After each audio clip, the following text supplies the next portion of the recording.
Sob, dengerin. Ada wanita cerdas berbicara, dengerin.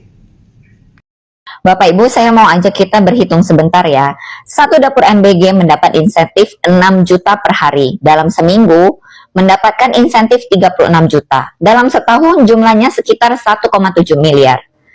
Sekarang kita bandingkan dengan iuran BPJS kelas 3 yang 35.000 per orang.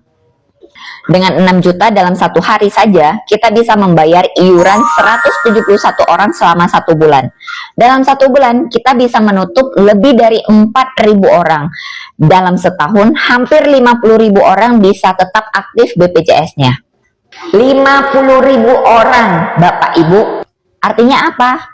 Artinya, uang sebesar itu sebenarnya bisa melindungi puluhan ribu rakyat supaya tidak panik saat sakit.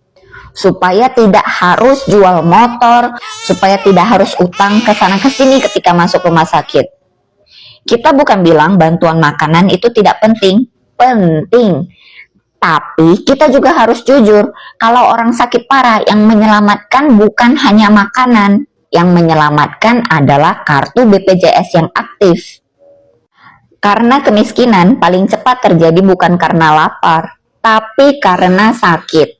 Karena 1 kali rawat inap bisa habiskan belasan sampai puluhan juta rupiah. Pertanyaannya sekarang, sudahkah anggaran negara benar-benar diprioritaskan untuk melindungi kesehatan rakyat kecil? Kita butuh kebijakan yang memastikan siapapun yang menerima bantuan sosial otomatis terlindungi BPJS-nya. Jadi, jangan sampai dapurnya aktif tapi BPJS-nya mati.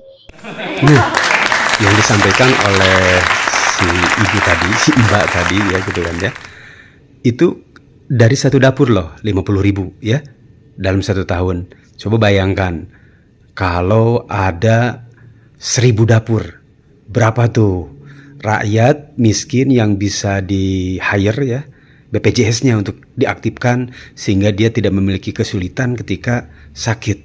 Coba bayangkan seperti itu ya.